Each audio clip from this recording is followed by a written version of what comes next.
달콤한 말씀 행복한 하루 9월 2일 말씀 묵상을 함께 나누도록 하겠습니다. 오늘 본문은 갈라디아서 1장 11절로 24절입니다. 형제들아 내가 너희에게 알게 하노니 내가 전한 복음은 사람의 뜻을 따라 된 것이 아니니라. 이는 내가 사람에게서 받은 것도 아니요 배운 것도 아니요 오직 예수 그리스도의 계시로 말미암은 것이라.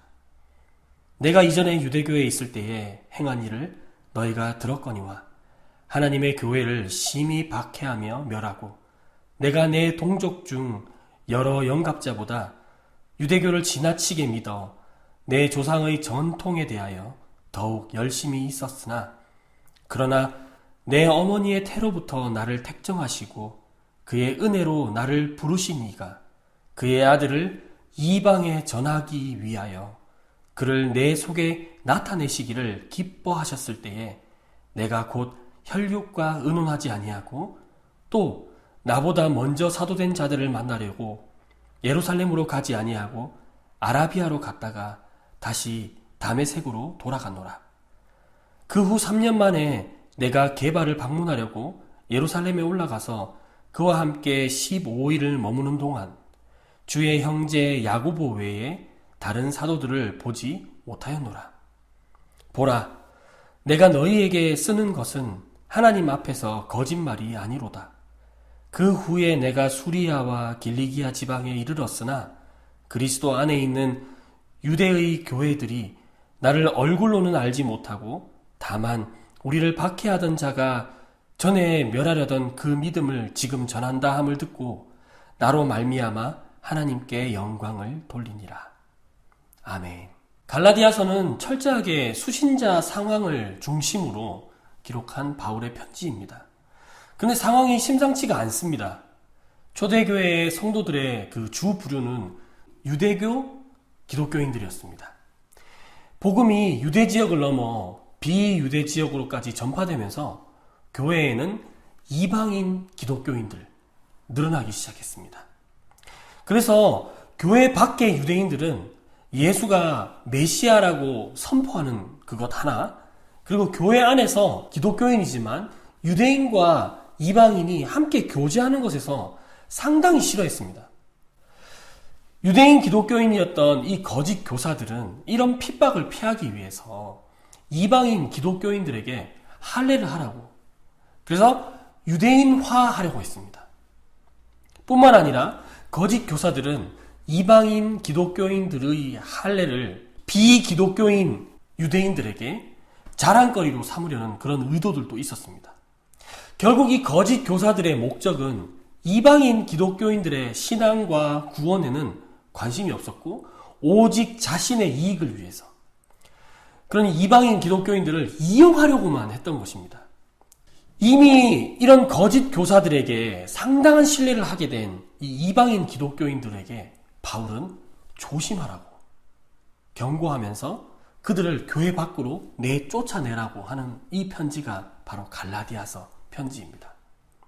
그러니까 크게 세 가지로 딱 얘기해 본다고 한다면 갈라디아서는 이 할례를 중심으로 그런 율법들을 지켜야지 구원받는다라는 복음의 변질이 하나가 있고요. 그리고 거짓 교사들 때문에 교인들과 바울의 관계가 깨졌어요.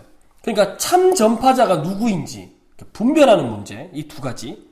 그리고 마지막 세 번째는 거짓 교사를 따르는 자들 때문에 교회 안에서 서로 다툼이 일어나게 된 거예요.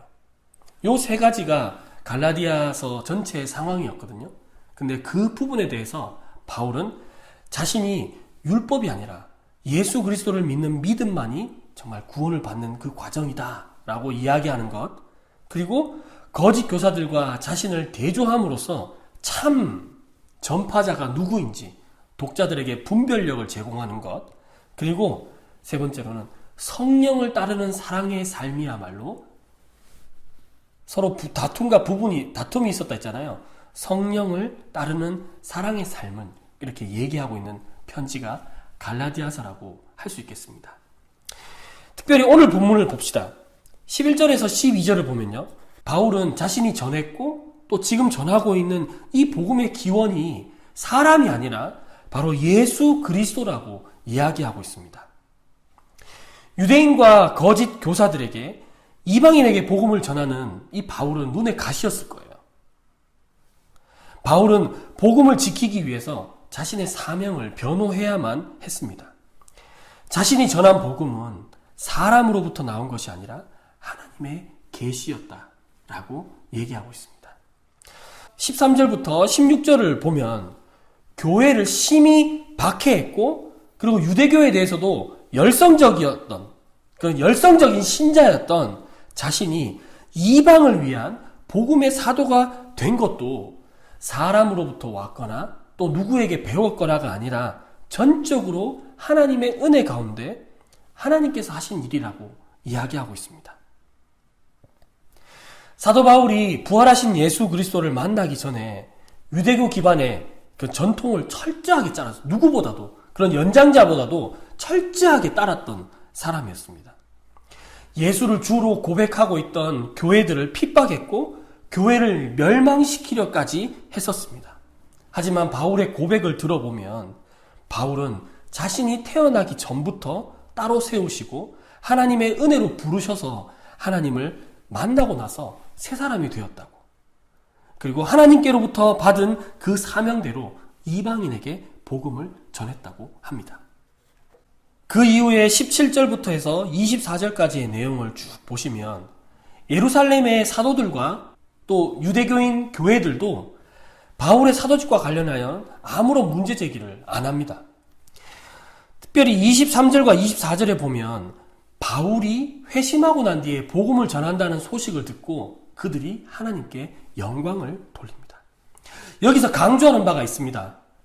다메섹 길 위에서 예수님을 만나고 예루살렘 사도들을 만나지 않았다는 것, 사도들을 만나지 않았다는, 그러니까 사람으로부터 배우거나 받지 않았다는 것이죠. 사도들을 만나지 않았다는 것. 그리고 회심 후에 유대 지역에서 가장 가까운 이 아라비아 지역에서 3년 동안 복음을 전했다는 것. 그리고 난 뒤에 예루살렘으로 가서 베드로와 야고보를 만나게 됐죠. 자, 그리고 자기 고향 수리아를 거쳐서 길리기아로 와서 10여 년 정도 복음을 전했습니다.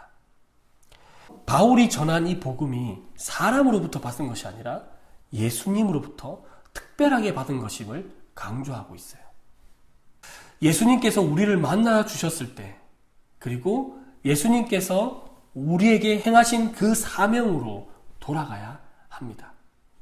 바울이 이 갈라디아에 흩어져 있는 많은 이방인 기독교인들에게 편지를 써서 거짓 교사들을 주의해라, 분별해라.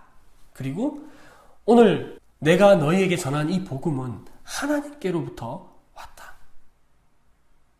내가 너희에게 전한 이 복음은 사람에게서 온 것이 아니라 하나님께로부터 왔다. 라고 바울은 변호하고 있어요, 자신을. 바울이 복음을 듣기 전과 바울이 복음을 듣고 난 이후에 어떻게 달라지게 됐습니까? 바울이 어떻게 복음을 듣게 되었고 또 바울이 어떻게 복음을 전하는 삶을 살게 되었습니까?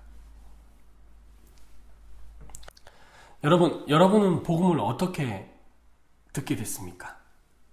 그리고 여러분이 복음을 듣고 난 이후에 어떤 것이 달라졌습니까? 여러분이 가진 그 복음을 사람들에게 나누는 그런 하루가 되었으면 좋겠습니다. 여러분, 복음은 사람으로부터 온 것이 아니라 하나님으로부터 온 것입니다. 우리 이렇게 선포합시다. 우리의 정체성과 우리가 전하는 복음은 하나님께로부터 옵니다. 우리의 정체성과 우리가 전하는 복음은 하나님께로부터 옵니다.